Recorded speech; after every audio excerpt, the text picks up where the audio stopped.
भीष्म पितामह ने कहा कि हे युधिष्ठिर,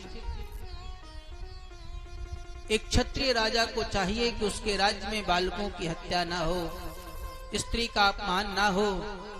और हे युधिष्ठिर, जिस राज्य में ऐसा होता है तो उस राज्य के राजा को चाहिए कि उस आतताई का वध तुरंत कर दे, बिना कुछ विचार किए। बाल हत्यारे का, स्त्रियों का अपमान करने वाले का वध तुरंत कर देना चाहिए। ये राजाओं का धर्म है, क्षत्रियों का धर्म है। अभी ये बात कह रहे थे, पीछे खड़ी द्रौपदी हंसने लगी। भीष्म पितामह ने सुना कि द्रौपदी हंस रही है मेरी बात। भीष्म पितामह ने बुलाया, द्रौपदी क्या हुआ, तुम हंसी क्यों? हंसने का तुम्हारे क्या कारण है? द्रौपदी ने कहा कि नहीं नहीं, बस ऐसे ही। नहीं, भीष्म पितामह ने कहा कि द्रौपदी कहो, तुम्हारी हंसी का राज क्या है? मैं जानना चाहता हूं कि तुम हंस क्यों रही हो।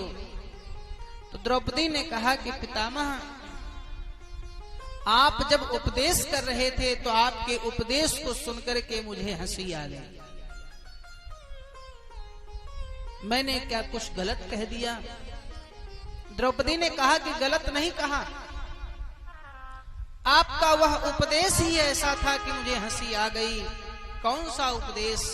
द्रौपदी ने कहा कि पितामह, आप उपदेश कर रहे हैं कि क्षत्रिय राजा के राज्य में बालकों की हत्या और स्त्रियों का अपमान नहीं होना चाहिए। पितामह, आप कह रहे हैं कि क्षत्रियों का धर्म है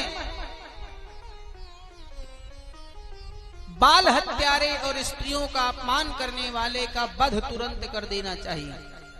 ये किसका धर्म है? क्षत्रियों। पितामह, मुझे हंसी इस बात पर आई कि जिस समय दुर्योधन ने आदेश दिया था कि हे दुशासन, इस द्रौपदी का चीरहरण करो, तो पितामह, मैं अकेली निर्बल स्त्री, असंख्य लोगों के मध्य में मेरा अपमान हो रहा था, मेरा चीरहरण हो रहा था, और मैं सोच रही हूं आपके उपदेश को, तो मुझे लग रहा है कि उस दुर्योधन के दरबार में जब मेरा अपमान हो रहा था, मेरा चीर खींचा जा रहा था, उस समय उस दरबार में कौन नहीं था? पितामह, उस दरबार में कौन क्षत्रिय नहीं था? कर्ण जैसा धनुर्धर, द्रोणाचार्य जैसा पराक्रमी, अस्त्र शस्त्रों का ज्ञाता, कृपाचार्य जैसा वीर,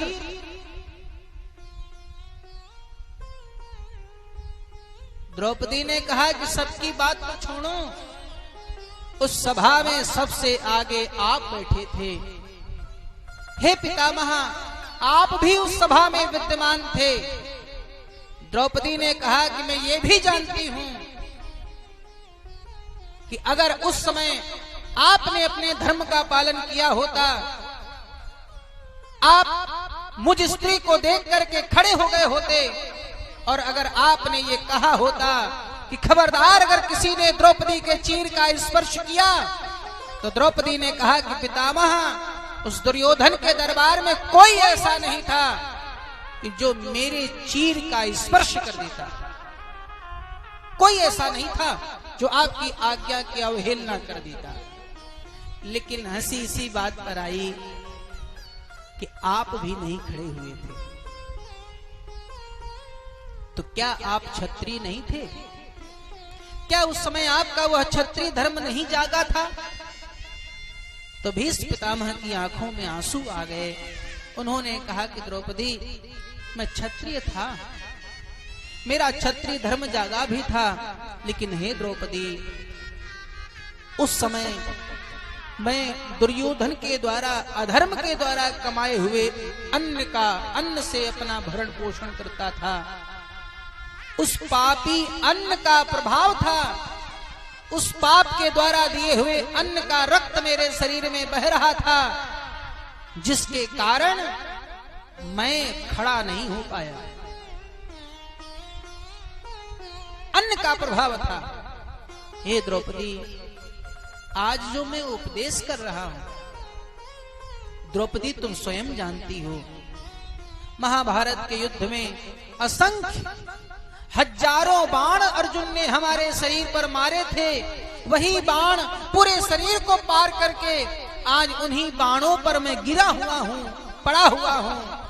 हजारों बाणों से छिद्र हुए हैं मेरे शरीर में। मेरे शरीर का एक एक बूंद रक्त बह चुका है। शरीर में द्रौपदी एक बूंद भी रक्त नहीं है। मेरा शरीर निर्मल है, स्वच्छ है, शांत है। द्रौपदी, इस निर्मल हृदय से, निर्मल वाणी से, निर्मल शरीर से मैं तुम्हें उपदेश कर रहा हूं। लेकिन उस समय में पापी अन्न के प्रभाव के कारण नहीं खड़ा हो पाया। 22 दिन तक भीष्म पितामह ने पांडवों को उपदेश किया।